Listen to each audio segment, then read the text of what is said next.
오늘부터 사도행전을 좀 꾸준하게 우리 주일 예배 때는 상고할 수 있기를 바랍니다. 사도적 교회의 모습이 무엇이고 또 그 사도적 교회로 살아가는 성도의 모습이 무엇인가를 좀 살펴보면 좋겠어요. 그러한 교회와 성도로 이끌어 가시는 성령의 역사를 더욱 신뢰하고 경험할 수 있기를 소망하는 마음 안에서 우리가 함께 믿음으로 이 사도행전의 말씀들을 잘 받아갈 수 있기를 부탁을 드립니다.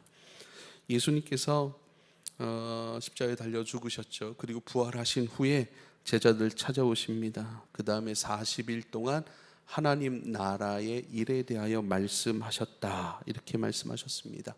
천국에 대한 이야기죠.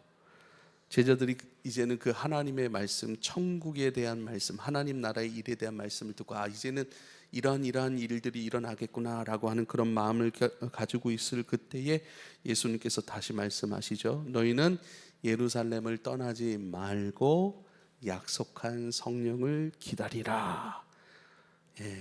세례 요한은 물로 세례를 베풀었지만 성령이 오셔서 너희에게 성령으로 세례를 베풀 것이다 라고 말씀하십니다. 할렐루야. 약속한 성령을 기다리라. 40일 동안 하나님 나라의 일에 대해서 말씀을 하셨대요. 이제 그들에게 가르치신다라고 하는 것, 말씀을 해주셨다라고 하는 것은 그들에게 앞으로 행하실 일들에 대해서 담아내시는 거예요. 우리도 주일 예배 말씀을 듣잖아요. 이 말씀은 뭐예요? 이렇게 너에게 역사할 거야, 이렇게 함께 할 거야, 이렇게 사랑할 것이고 이렇게 회복시켜 나갈 거야 라고 하는 주님의 약속인 줄 믿으실 수 있길 바랍니다.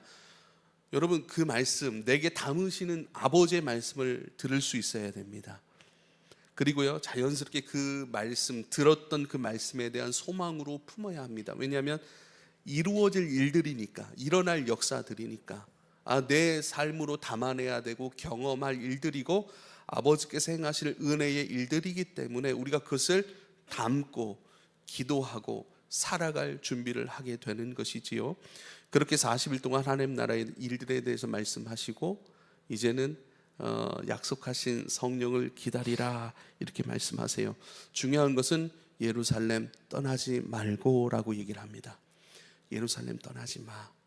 이곳에 머물러 기도하면서 약속하신 성령, 그것을 기다리라 말씀하셨습니다. 왜 예루살렘을 떠나지 말라고 하셨을까요? 그 전에 먼저 제자들은 예루살렘에 머물고 싶어 했을까요? 아니면 예루살렘을 떠나고 싶어 했을까요? 예루살렘은 어떤 곳입니까? 예수님께서 고난당하시고 십자가에 달려 죽으신 곳입니다. 그 말은 제자들에게 있어서 그것은 실패한 땅이에요.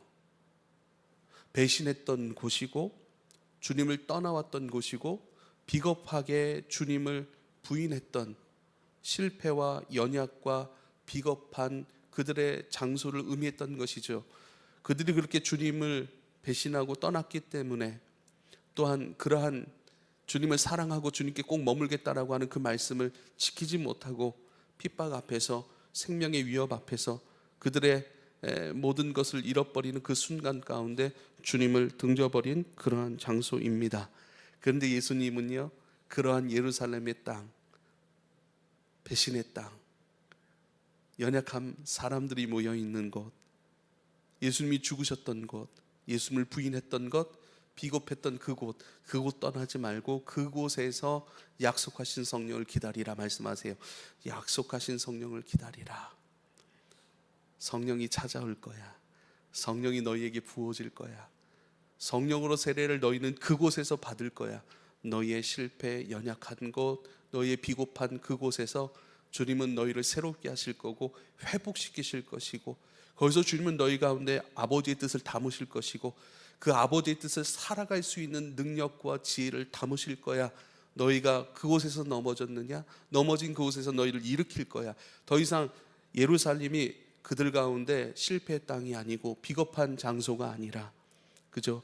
흔들렸고 주님을 멀리 떠나왔던 배신의 그 장소로 기억될 것이 아니라 그곳에서 주님께서 행하신 은혜들을 맛보고 주님이 나를 일으키시고 나로 하여금 이제는 성령의 증인으로 살아갈 하나님 나라를 위하여서 이제는 내가 살아가고 경험하고 복음 전할 수 있는 그 땅으로 주님께서 우리에게 찾아오시는 줄 믿으실 수 있기를 부탁을 드립니다. 주님은 찾아오십니다. 약속한 성령을 기다리라 말씀하십니다. 실제로 예수님의 삶을 보면, 실제로 성도의 삶을 보면 예수님은 죄인을 찾아가셨고요, 만나 주셨고요, 그들을 고치셨고 그들과 함께 식사하셨고 그들 가운데 새로운 비전, 삶의 비전들을 제공해 주신 줄 믿으실 수 있길 바랍니다. 실제로 죄인들은요, 넘어졌던 곳에서, 잃어버렸던 곳에서 주님을 만나 다시 회복하고 힘을 얻고 웃을 수 있고 함께 주님과 밥 먹고 식사하면서 그 식탁의 교제 가운데 주님의 생명으로 날마다 채워지고 빚어져 간 줄 여러분 믿으실 수 있길 바랍니다. 예수님께서 마태복음 9장에 보면 세리 마태를 찾아오십니다. 그리고 마태의 집에 찾아오셨을 때 세리와 죄인들이 와서 예수와 그 제자들과 함께 앉았다라고 말씀하세요. 예수님이 세리, 그 당시 세리라고 하는 것은요, 멸시와 천대를, 손가락질을 받았던 그러한 지위에 있었던 사람들이거든요. 그런데 그들을 찾아가세요. 마태를 찾아가세요. 마태와 함께 식탁에 앉으셨어요. 그걸 보자 다른 세리들과 다른 죄인들이 예수님과 제자와 함께 그 식탁에 앉습니다. 함께 교제하겠다는 것이죠. 함께 만나겠다는 것이죠. 그런데 그 모습을 보더니 바리새인들이 제자들에게 어찌하여 너희 선생은 세리와 죄인들과 잡수시느냐 그렇게 묻습니다. 세리와 죄인들, 옳은 선생님이라면, 선한 선생님이라면, 하나님의 아들이라 말씀하셨고 또 하나님 나라의 메시지를 선포하시는 아주 귀한 선생님이라면 세리와 죄인들과 함께 할 이유가 없다는 거예요. 그러니까 그들 생각에는 차등을 둬버린 것이죠. 근데 어떻게 세리와 죄인들과 잡수시는, 그들은 이해가 되질 않았다는 거예요. 예수님께서 가만히 듣다가 직접 대답을 해주십니다. 건강한 자에게는 의사가 쓸 때가 있고 병든 쓸 때가 없고 병든 자라에게라 쓸 때가 있나니 나는 의인을 부르러 온 것이 아니요 죄인을 부르러 왔다라고 말씀하십니다. 그리고요, 한 마디 더 말씀하시죠. 너희는 내가 긍휼을 원하고 제사를 원하지 않는다 라고 하는 이 말씀의 뜻이 무엇인지 배우라 그래요. 나는 긍휼을 원하고 제사를 원하지 않는다라고 말씀하세요. 이게 뭘까요? 긍휼 없는 제사 내가 원하지 않는다는 거예요. 긍휼 없이 드리는 예배, 그거 내가 받을 수 없다라고 말씀하시는 것이죠. 긍휼은 뭡니까? 긍휼은요, 죄인들이 하나님께 구하는 거예요. 긍휼은요, 죄인들이 하나님께 구하는 용서예요. 죄인들이, 사랑받지 못한 자들이 하나님께 구하는 사랑, 이게 긍휼이에요. 이 말은 무엇이죠? 예배가 뭐냐? 죄인들이 죄사함 받기 위해서 나에게 나오는 것이 예배지. 예배가 뭐냐? 병든 자가 치유함을 받기 위해, 고침을 받기 위해 나에게 나오는 것, 그 마음을 가지고 나를 의지하여 나를 사랑하여 나에게 나오는 것, 사랑받지 못한 자가 사랑을 받기 위하여서, 하나님의 사랑을 얻기 위하여서 그 사랑을 간절히 찾고 구하는 그 긍휼의 심정으로 나에게 나오는 것, 그게 예배지. 그거 없는 예배, 사랑 없는 예배, 주님의 용서하심을 구하지 않는 예배, 주님의 도우심을 구하지 않는, 간절함 없는, 가난한 마음이 없는 그 예배, 나는 받지 않아, 받을 수 없어. 세리와 죄인들을 찾아오셨어요. 그러면 지금 너희는 예루살렘에 머물러 약속하신 성령을 기다리라 말씀하신 건 뭐예요? 그들이 긍휼의 마음으로 주님을 기다리고 있다는 거예요. 그들은 실패자였어요. 그들은 주님을 등져버렸어요. 주님을 외면했고 부인했습니다. 비겁하게 주님을 떠나버린 사람들입니다. 그거 주님이 다 아신다는 거예요. 그거 다 아시는데 그 마음을 가지고 주님께 회복을 위하고, 또 주님께서 말씀으로 40일 동안 가르쳐 주신 그 하나님 나라의 일들이 우리에게 이루어지고 우리가 그것을 살아가기를 소망하는 하나님의 사람들이요, 이제는 너희가 약속하신 성령을 기다리라. 성령이 너희를 찾아오실 것이고 성령으로 세례를 받을 것이고 성령이 충만함으로 너희 가운데 계실 것이야 라고 약속해 주시는 줄 믿으실 수 있길 바랍니다. 우리는 이곳이 예루살렘이어야 합니다. 우리는 수많은 실패를 경험하지 않습니까?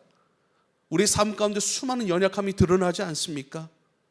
여러분 슬퍼만 하지 마시고 슬퍼하는 내 마음을 좀 보세요. 여러분 어려워만 하지 마시고 어려워하는 내 마음을 좀 보세요. 여러분 걱정만 하지 말고 걱정하는 내 마음을 좀 보세요.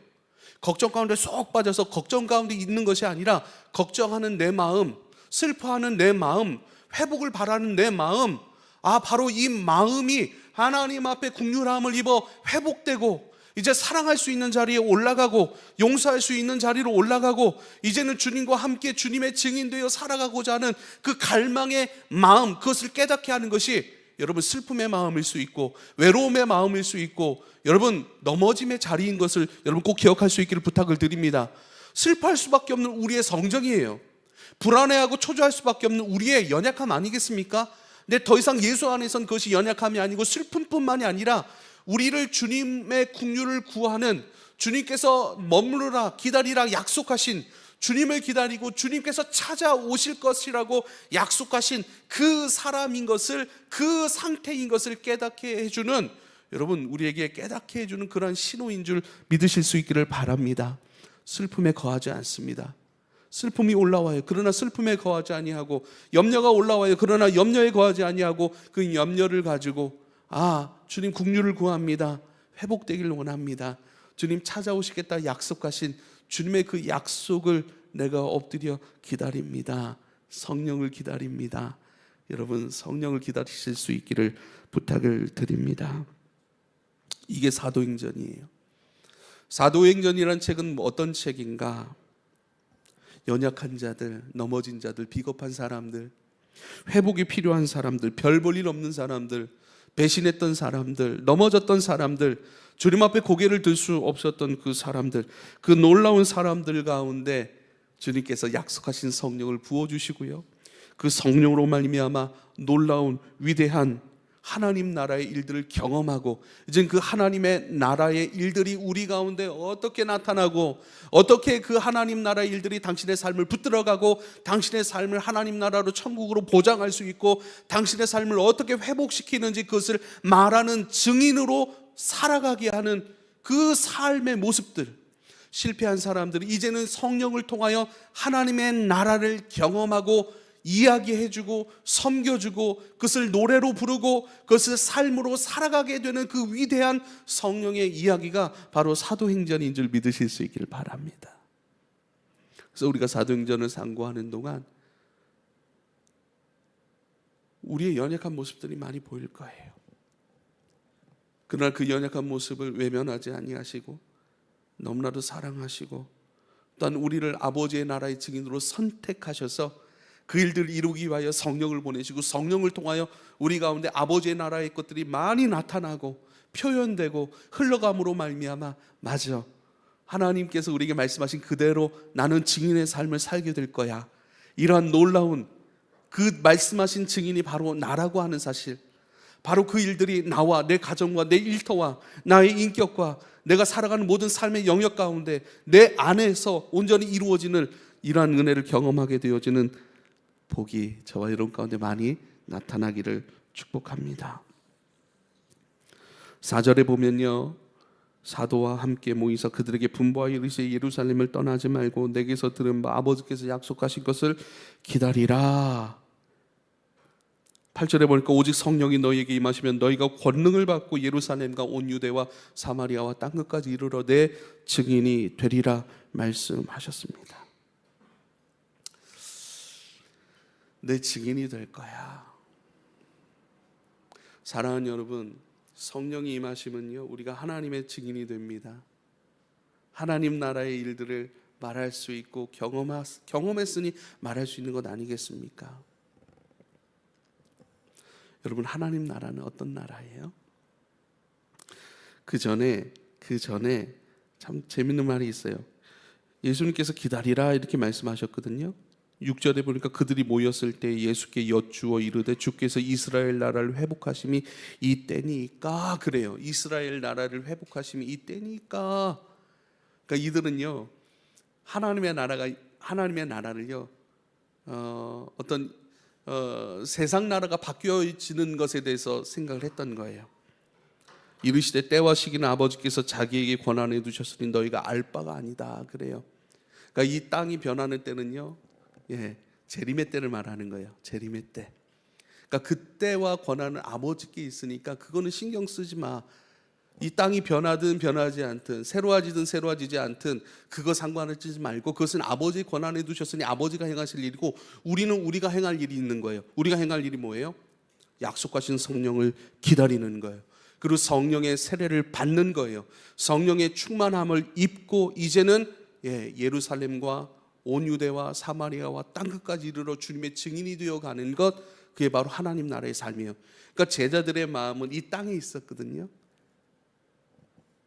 이 땅에 있었다는 것은요, 이 땅은 뭐가 있습니까? 사람의 통치와 다스림과 사람의 원함이 흘러가는 곳이에요. 하나님의 나라는 뭡니까? 하나님의 통치와 다스림이 있는 곳, 하나님의 통치와 다스림이 이루어지는 그 시간, 하나님의 통치와 다스림이 이루어지는 역사하는 인격, 그것이 바로 여러분 하나님의 나라인 것을 꼭 기억할 수 있기를 부탁을 드립니다. 하나님의 통치와 다스림을 받는 이 땅이 아니라 이 땅에 하나님의 나라에 대해서 관심을 갖고, 그렇죠? 많은 사람들이 이 땅에 관심을 가져요. 그리고 많은 사람들이 이 땅의 변화에 대해서 관심을 갖습니다. 그래서 정치적인 부분, 사회적인 부분, 또 경제적인 부분, 이런 것들을 계속해서 주목하여 바라보죠. 어떻게 어떻게 변할 것인가, 어떻게 대처해야 될 것인가, 어떻게 새로워질 것인가. 그런데 안타깝게도 세상은 시스템은 더욱 발달하고 좋아지지만 그만큼 인간은 더욱 더 지혜롭게 악해지는 것 같아요. 악해지는데 더 지혜로운 것 같아요. 법이 발전돼서 좋지 않은 일들을 계속 막아서지 않습니까? 그런데 그 법 위에서 더 악함의 지혜를 가지고 쏙쏙 빠져나가서 다른 사람들이 힘들게 하고, 또 그렇게 죄를 짓는 것이 이 세상의 모양 아닙니까? 그런데요, 이제는 사람의 뜻이 이루어지는 것이 아니라 하나님의 뜻이 이루어지는 것, 하나님의 통치와 다스림이 이루어지는 그 하나님의 나라, 그 나라를 경험하고, 경험에서는 이제 그 나라를 나타내고 표현하는 그 하나님 나라의 증인되는 것, 그것을 기다리고 그것을 사모하고 그 일을 살아갈 것에 대하여 준비하는 것, 그것이 너희가 할 일 아니겠느냐라고 우리에게 말씀하시는 거예요. 신앙생활은 무엇입니까? 하나님의 통치와 다스림을 받는 것입니다.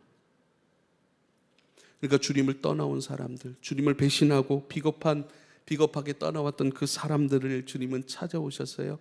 주의 영으로 충만하게 하시고 주의 영의 인도하심 속에서 점점점 하나님 나라, 그분의 통치와 다스림 속에서 그분의 나라를 경험하게 되는 거예요.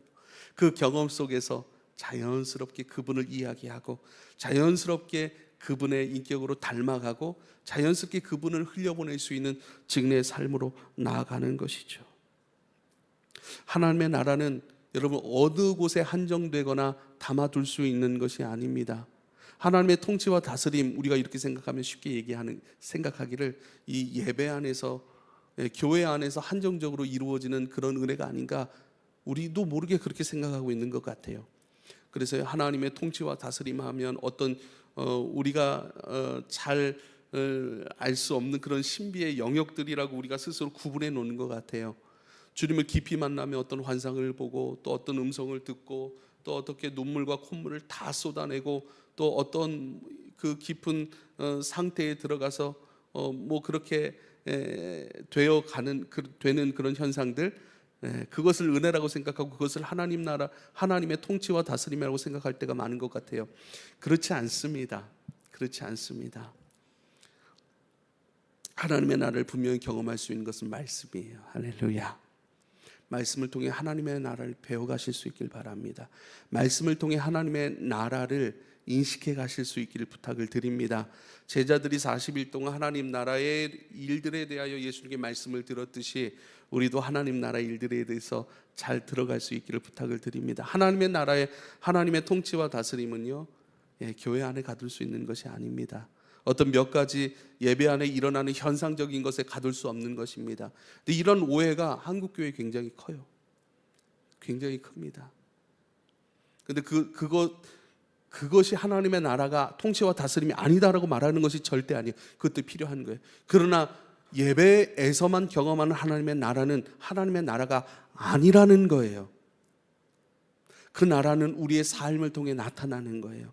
우리의 삶의 일상의 현장 속에서 나타나는 거예요. 그 현장 속에서 우리가 예수님 믿으세요 하고 복음을 전하면 너무나도 좋겠죠. 근데 그렇게 여러분 예수라는 예자를 꺼내고 복음이라는 복자를 꺼내고 죄인이라는 죄자를 꺼내지 않더라도요, 그렇게 하지 않더라도 우리를 통해서 예수님의 조음이 흘러가는 거예요. 우리를 통해서 빛이 흘러가는 거예요. 우리를 통해서 이 땅에 살아가는 의미로움과 우리를 통해서 이 땅에 살아갈 때에 필요한 따뜻함과 회복들과 사랑과 아버지의 국률들이 나타나고 흘러가는 거예요. 할렐루야. 하나님의 통치와 다스림이 예배를 통하여 말씀들을 통하여 우리의 삶에 주님을 접촉하고 듣고 배우는 것들을 통하여 끊임없이 채워지는 거예요. 하나님의 나라는 그 채워진 것을 가지고 실제로 이루어질 것을 믿고 주님 앞에 기도함으로 요청하는 자에게 그들의 삶 가운데 나타나게 되는 것인 줄 믿으실 수 있기를 바랍니다.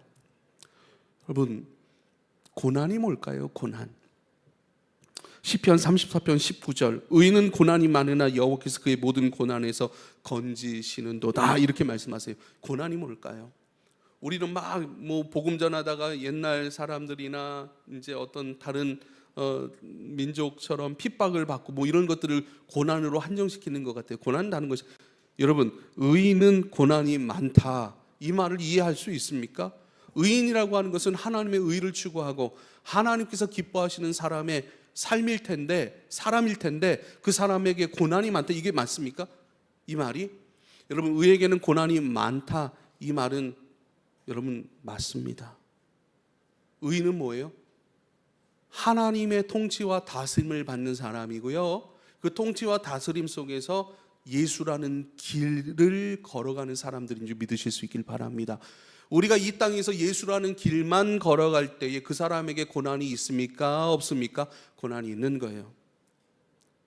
예수라는 길, 그러니까 고난이 매맞고 막 이런 게 아니에요.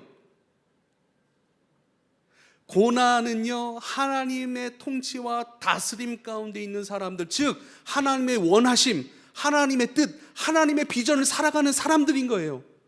그런데요, 우리는 우리 마음대로 살아가고 싶어 하잖아요. 우리가 걸어가고 싶은 곳을 걸어가고 싶어 하잖아요. 내가 원하는 삶으로 꿈꾸고 그 삶을 준비해가고 그 삶이 이루어지길 원하잖아요. 내 실력과 내 지혜와 내가 가용할 수 있는 모든 능력들, 그것을 가지고 내가 옳다라고 정답이라고 생각하고 내가 가고자 하는 그러한 삶으로 살아가는 것, 그것의 정반대는 뭐예요? 내 원함, 내 뜻이 아니고 아버지의 원함과 아버지의 뜻. 그래서 아버지의 원함과 아버지의 뜻인 예수라는 길을 걸어가기 위한 아버지의 통치와 그 다스림을 받는 것. 그래서 내 뜻으로 가지 않아요. 내 뜻을 내려놓는 거예요. 여러분, 우리의 뜻을 잘 내려놓을 수 있기를 부탁을 드립니다. 우리의 뜻을 내려놓는데, 예수라는 길을 갈 때 주님께서 우리에게 말씀하신, 너 나 따라올래? 나를 따라오려거든 자기를 부인하고 자기 십자가 지고 나를 따라와야 돼 라고 말씀하십니다. 너의 의견, 너의 뜻, 너의 하고자 하는 바, 너의 원함을 내려놓고 걸어가는 것이 좁은 길이에요. 좁은 길은 하나님 나라의 시스템이라고 내가 말씀을 드렸습니다. 훈련 과정이에요. 이게 좁은 길이에요. 좁은 길로 걸어가야, 예수라는 길로 걸어가야 하나님의 나라를 경험할 수 있는 거예요. 하나님의 나라가 우리의 인생 가운데 나타나는 거예요. 나타날 수 있고 경험할 수 있는 사람으로 훈련할 수 있는 시스템이 바로 좁은 길이라는 거예요. 네가 가고자 하는 길, 네가 먹고 싶은 거 다 먹고, 네가 경험하고 싶은 거 다 경험하고, 네가 소유하고 싶은 거 다 소유해서 갈 수 있는 곳이 아니에요. 때로는 훈련, 그 시스템 가운데 내려놔야 될 것들을 내려놓는 거예요. 예수라는 길에 합당하지 않은 거면 내려놓는 거예요. 이것을 우리 마음의 대청소라고 부를 수 있는 거예요. 우리 마음의 이 대청소가 이루어질 때에 하나님 말씀이 거기에 담겨지고 거기에 들려지는 거예요. 할렐루야. 우리 마음에 미움이 가득해 보십시오. 그 청아한, 그 맑은 그 날의 아침에 말씀이 안 읽힐 수 없는 그러한 시간에 말씀을 읽어도 우리 마음에 미움이 가득하면 말씀은 전혀 담기지가 않아요. 전혀 읽혀지지가 않아요. 그러니까 말씀 읽으면서 여러분, 우리가 말씀이 잘 담기지가 않고 다 오지가 않아요. 그 우리 마음을 싹 들여다보는 거예요. 주님 앞에 청소해야 될 부분은 없는가? 혹은 내가 지금 무엇을 하길 원하고 내 뜻으로 가득 채워 있다면 주님의 말씀은 담길 수가 없습니다. 하나님 나라는 무엇인가? 하나님의 통치와 다스림이에요. 하나님의 원하심이에요. 나의 원함이 아니에요. 하나님의 원하심, 그 길로 걸어가는 것이죠. 여러분, 그렇게 하나님의 통치와 다스림 가운데 걸어가는 사람은요, 더욱더 그것을 깊이 경험할 수 있게 되는 줄 믿으실 수 있기를 바랍니다. 그게 바로 증인의 삶이에요. 주님이 말씀하십니다. 성령이 너에게 임하시면 너희가 권능을 받을 것이고 예루살렘과 온 유대와 사마리아와 땅끝까지 이르러 내게 증인이 될 것이라. 여러분, 땅끝이 무엇입니까? 땅끝은 북한입니다. 중국입니다. 땅끝은 예루살렘 아니겠습니까? 한 바퀴 돌아오니까요. 예, 이렇게 얘기하는 사람도 있습니다. 우리 각자의 땅끝이 있는 줄 믿으실 수 있길 바랍니다. 나를 통하여 증인된 나를 통하여 흘러가야 될 복음이 있어요. 증인된 나를 통하여 여러분 흘러가야 될 하나님의 나라, 표현되어야 되고 나타나야 될 하나님의 나라가 있다니까요. 그것이 보여지고 흘러가야 될 그곳, 그 사람, 그 일들이 바로 땅끝인 것을 꼭 기억할 수 있길 바랍니다. 우리 각자의 땅끝이 있어요. 주님께서 이제 내가 너와 함께 가련다. 너를 통해서 내가 말할 것이고 너를 통해 내가 드러날 것이고 너를 통하여 구원을 선포할 것이고 천국을 선포할 것이고 너를 통하여 죄사함을 없는 회개를 선포할 거야. 이제 나와 함께 가자. 성령과 동행하는 그곳이 여러분 땅끝인 줄 믿으실 수 있길 바랍니다. 여러분, 바라건대 여러분의 땅끝을 놓고 기도하는 것들을 쉬지 않기를 여러분 부탁을 드립니다. 이게 선교적 삶이에요. 주님, 내가 가고자 하는 것, 내가 이루고자 하는 것, 그것에 대한 기도는 우리가 많아요. 그걸 쉽게 합니다. 그렇지만요, 주님께서 나로 하여금 나타내시고 말씀하시고 보이시기를 원하시는 그 일들, 그 사람에게, 그 상황에, 그 시간에, 그 일들 가운데 하나님의 나라가 나타나길 원하는 것이 분명히 있어서 실패한 나, 연약한 나, 죄 많은 나 그냥 내버려 두지 아니하시고 나에게 찾아오셔서 성령을 부으셨나니 주여, 이제는 내가 기도해야 될 그 땅끝, 그 사람을 위해 기도합니다.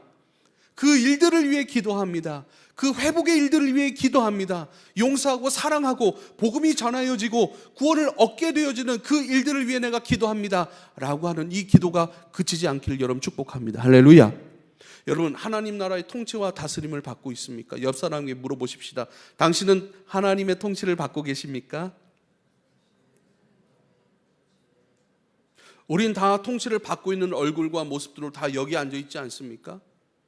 그런데요, 내 삶을 보세요. 땅끝에 대한 기도가 있고 땅끝에 대한 소망이 있고 그 땅끝을 준비하는 오늘의 훈련의 시간. 우리 취업 준비한다고요? 취업 준비하지 마십시다. 땅끝 준비라고 생각을 하세요. 땅끝 준비. 땅끝에서 주님께서, 성령께서 나에게 담으시고 나를 증인 삼으셔서 나에게 나타내실 일, 나를 통해 행하실 아버지의 일들, 그 일들이 반드시 있는데 그 일들이 지금 기도되고 있습니까? 그 일들이 지금 준비되고 있습니까? 그 일들을 나를 통하여 행하실 텐데, 나를 증인으로 사용하실 텐데, 오늘 지금 여기서 사용하실 것이고 미래의 그 어떤 지점에서 어떤 사람에게 그것을 나타내실 것이고 사용하실 것인데 그것을 준비하고 있습니까? 그것을 소망하고 그것이 쉬 이루어지길 원하여서 나를 내어드림이 있습니까? 그 일을 위하여 훈련 과정 가운데 있습니까? 그 일들을 위하여 나는 머물러 하루하루 기도하며 준비해감이 있는지 확인해 볼 수 있길 바랍니다. 이 일들이 있다면 여러분, 우리는 하나님의 통치와 다스림을 받고 있는 것이 분명한 것인 줄 믿으실 수 있기를 바랍니다. 여러분이 공부하는 모든 것이요, 여러분 운전면허증 딴다고요? 따세요. 자격증도 따세요. 여러분의 장래에 필요한 모든 것들을 열심히 준비하세요. 그러나 그것은 여러분의 만족과 유익을 위한, 그 장래를 위한 것들이 아니라 여러분 땅끝을 위한, 그 사람을 위한, 아버지께서 원하시는 사람, 아버지께서 행하시길 원하시는 그 일들 회복시키시고 역전시키시고 아버지께서 밝히 드러나길 원하시는 그 뜻, 그것을 드러내기 위한 준비의 시간인 줄 믿으실 수 있길 바랍니다. 여러분, 우리가요 정말 날마다 말씀과 기도함으로 깨어있지 않으면 어느 틈엔가 이 땅끝에 대한 소망과 땅끝에 대한 준비는요 없어져 버려요. 소멸돼 버려요. 왜요? 당장 내 눈앞에 준비해야 될 것이 너무 많아요. 당장 내 눈앞에 살아가야 되고 결정해야 되고, 당장 내 눈앞에 내가 손해보지 아니하고, 당장 내 눈앞에 내가 유익을 취해야 될 그 일들이 너무 많아서 거기에 함몰돼 버려 내가 영적 세상의 아버지의 증인으로 이 땅에서 살아가는 그 삶을 잃어버리기가 쉽습니다. 그래서 너희는 기도하여 깨어 기도하라 말씀하신 것이지요. 우리에게 증인의 삶이 있다는 사실을 꼭 기억할 수 있기를 부탁을 드립니다. 우린 증인으로 살아야 합니다. 증인으로 부르심을 받았기 때문이고, 증인으로 부르심 받은 우리가 머물러 기도하고 기다리는 그곳을 주님께서 찾아오시기 때문입니다. 사랑하는 여러분, 증인으로 살아가면 배우는 것이 달라요. 증인으로 살아가면 경험되는 것이 다릅니다. 증인으로 살게 되면요, 넘어져도 우리를 회복시키시기 위해 성령을 또 보내세요. 증인으로 살아가면요, 그 사람이 아무리 무지해도요, 그 땅끝의 일들을 감당하기 위해서 주님께서 우리를 회복시키시고 지혜롭게 하시는 그 일들을 경험하게 되어 가는 것입니다. 그래서요, 증인으로 살면 배워요. 증인으로 살면 준비가 되는 거예요. 이것을 성경은 마태복음 7장 7절에 이렇게 말씀하시죠. 구하라 그리하면 너희에게 주실 것이요, 찾으라 그러면 찾아낼 것이요, 문을 두드리라 그리하면 너희에게 열릴 것이라 말씀하십니다. 마태복음 11장 12절에는 세례 요한의 때부터 지금까지 천국은 침노를 당하나니 침노하는 자는 빼앗느니라. 증인으로 살아가는 자는 증인이 되리라. 증인으로 준비하고 날마다 은혜의 문을 두드리는 사람은 증인의 길이 열릴 것이고, 증인의 사람으로 경험될 것이고, 증인의 사람으로 합당한 그 나라가 날마다 충분히 그 안에 하나님 나라를 강탈해 가는 거예요. 하나님 나라를 차지해 가는 거예요. 하나님의 나라를 얻고 내 안에 충분히 얻어가는 것이죠. 그 일들이 저와 여러분 가운데 있기를 축복합니다. 증인의 삶을 우리가 좀 살아야 됩니다. 여러분, 증인은 뭡니까? 하나님 나라의 사람으로 살아가는 거예요. 하나님 나라의 사람으로 살아가는 것이 증인입니다. 우리는 이 땅에서 대한민국 국민으로 살아가지 않습니까? 대한민국 국민으로 살아가면서 행해야 될 국민의 4대 의무가 있습니다. 그 4대 의무를 우리는 다 잘 배웠을 거라고 알고 있습니다. 4대 의무는요, 교육의 의무, 근로의 의무, 납세의 의무, 병역의 의무까지예요. 교육의 의무를 우리는 감당해야 됩니다.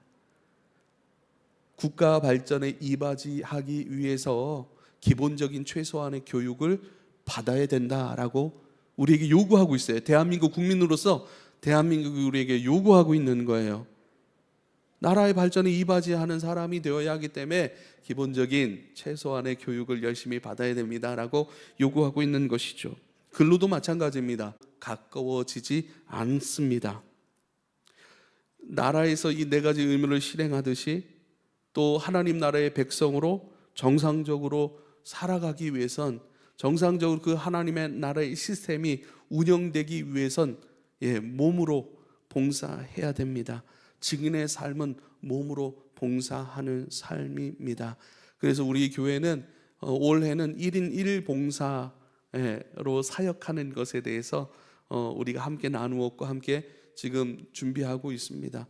피아노를 치는 것도 몸으로 봉사하는 것이지요. 찬양을 인도하는 것도 마찬가지입니다.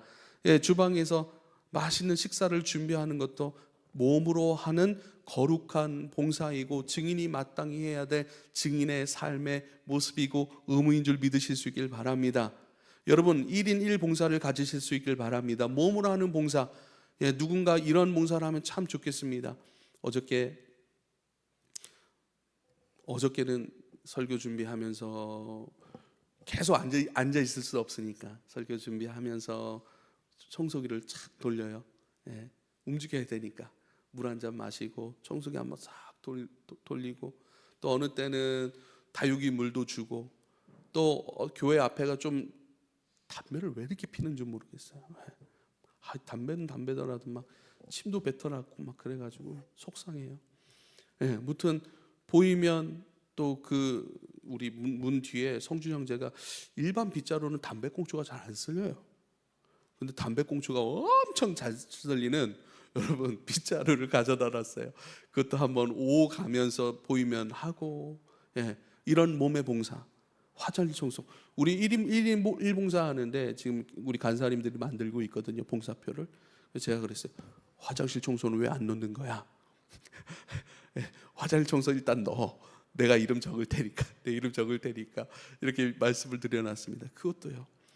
여러분 하나님의 나라의 증인으로 마땅히 살아가는 모습 중에 하나는 여러분 몸으로 봉사하는 것인 줄 믿으실 수 있길 바랍니다. 몸으로 봉사하는 것, 내 몸으로 살아갈 수 있고 경험할 수 있고 나타낼 수 있고 표현할 수 있는 주님의 인격이요, 주님께서 담으신 성령의 역사의 증거이니 여러분 이것을 귀하게 여기고 몸으로 봉사하여 증인으로 살아가는 모습들이 저와 여러분 가운데 있기를 축복합니다. 두 번째 증인의 삶은요, 물질로 봉사하는 겁니다. 첫 번째는 몸으로 봉사하고 두 번째는 물질로 봉사하는 겁니다. 우리도 납세의 의무를 지고 있지 않습니까? 납세의 의무를 통해서 이 나라의 국정의 시스템이 잘 돌아가고 또 많은 사람들을 회복시키고 또 구제하고 또 많은 이 나라가 나라다움으로 이렇게 운영될 수 있는데 물질이 필요한 것처럼 하나님의 나라도 마찬가지입니다. 여러분 이 교회가 하나님의 나라의 증인됨으로 살아가고 또 복음을 전파하고 그 일들로 생명이 자라가게 하는 그 일들, 그래서 우리는 생명의 자람과 복음의 확장이라고 하는 이 두 가지 모토를 가지고 있지 않습니까? 이 일들이 온전하게 이루어져 가기 위해서는 여러분 물질이 안 필요합니까? 물질이 필요합니다. 그래서 주님께서 우리에게 허락하신 그 사랑의 마음, 또 선교 가운데 주님과 함께 하고자 하는 마음, 또 주님을 나의 주인으로 인정하는 그러한 주님의 자녀로 살아가는, 주님 앞에 모든 걸 내어 맡기고 주님의 공급 속에 살아간다라고 하는 그런 신앙의 선포의 그러한 예물로 주님 앞에 봉사할 수 있기를 부탁을 드립니다. 세 번째로 우리가 감당해야 될 하나님의 증인으로서의 하나님 나라의 의무적 삶은 무엇인가? 그것은 전도입니다. 전도입니다. 이 말씀 여러분 증인이 될 것이라, 여러분 내가 증인이라고 하는 사실을 여러분 기억할 수 있길 바랍니다. 내가 증인이라고 생각하지 않으면 경험할 수 없어요. 준비될 수 없어요. 그러니까 내가 전도해야지. 전도가 부담스러운 부분도 있습니다. 그러니까 전도해야 돼. 해야 되는 전도의 마음을 두고 있으니까 부담스러운 거예요. 그런데 우리를 분명히 증인으로 부르셨고 성령을 부어내셨으니 우리를 준비시키실 거예요. 나를 준비시키시는 주님을 바라보실 수 있기를 부탁을 드립니다. 준비되지 않은 것을 말하려고 하니까 어렵다고 생각이 드는 거예요. 그런데 날마다 먹이시고 입히시고 준비시키시고 날마다 우리 가운데 충만케 하시는 그분을 따라 살아가고 그분을 따라 말하고 그분 안에서 교제하는 것, 그분 안에서 사람들과 그분의 마음으로 교제하는 것, 그분께서 내 마음에 담으신 것들을 담대하게. 요즘 사람들은 영리해요. 아주 합리적이고, 그래서 아예 애초에 열심히 교회 다니는 사람 보면 나한테 교회 오라는 말은 하지 마. 너하고 교제는 하지만 교회 나오는 그 말은 부담스러우니까 하지 말라고 해서 우린 그때부터 겁먹잖아요. 그리고 교회 나와 교자만 꺼놔도 이 사람하고 관계가 틀어질 것을 염려하는 바람에. 그래서요 여러분 거기에 그 사람의 말에 신경 쓰지 말고 그 사람과의 교제 가운데 함께 하시는 하나님, 그 하나님을 주목하여 바라보실 수 있기를 부탁을 드립니다. 주님을 주목하여 바라본다는 것은요, 주님을 듣는다는 것은 한 번에 되는 건 아니에요. 그러나 성령의 은혜 가운데 우리 가운데 되어지는 은혜입니다. 그리고 이것을 훈련해 가십시오. 그리고 내 마음에 담아내시는 것들, 그래서 예수님의 예자도 꺼내지 않고 교회자도 꺼내지 않지만 주님께서 이 일들 내게 담아놓으신 것들을 실행하고 그것을 말하고 그것으로 표정 짓고 그것으로 안아주고 그것으로 그 사람과 관계를 해나갈 때에 분명히 주님의 것은 흘러가는 줄 믿으실 수 있길 바랍니다. 그리고 때는 분명히 와요. 때와 시기는 아버지께 있다라고 말씀하셨잖아요. 근데 그 때와 시기를 여러분 인지할 수 있고 감각할 수 있는 믿음을 달라고 여러분 기도하실 수 있기를 부탁을 드립니다. 복음을 전할 때가 있어요. 교회로 초청하고 인도할 수 있는 그 말을 꺼낼 수 있는 때와 시기는 반드시 있습니다. 그 사람이 부담스러워하겠지라는 그 마음 때문에 우리가 너무 부담스러워하는 거예요.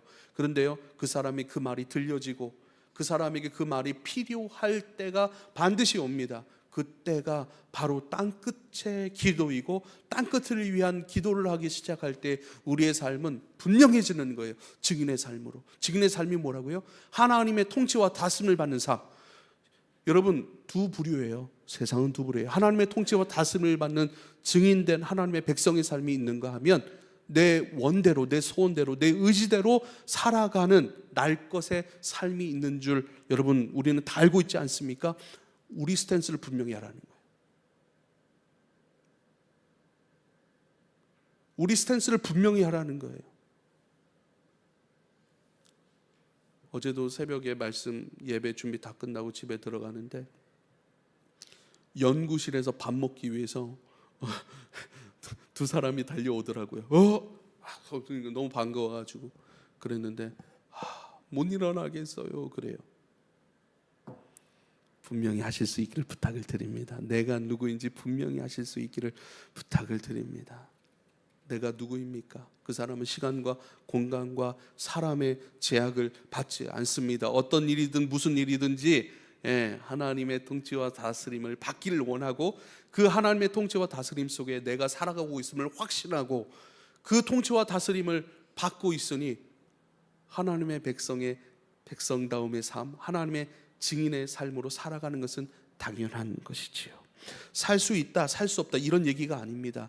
끊임없이 내 마음에 올라오는 것들, 그분의 다스림 속에서 올라오는 감정들, 올라오는 생각들, 그분의 공급 속에서 올라오는 그 언어들, 그 소망들, 할 수 있다 없다 이 결과물들이 아니에요. 그게 살고자 하는 마음이에요. 살 수 없더라도 그 살 수 있는 마음이 있으면 지금은 살 수 없지만 준비하는 거예요. 기다리는 거예요. 더 기도하는 거예요. 땅끝을 기도하는 거예요. 땅끝을 준비해 가는 것인 줄 믿으실 수 있길 바랍니다.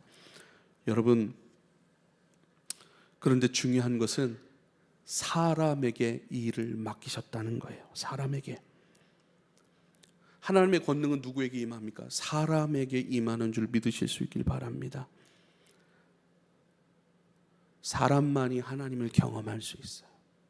사람만이 하나님을 배울 수 있다고요. 사람만이 하나님과 교통할 수 있다고요.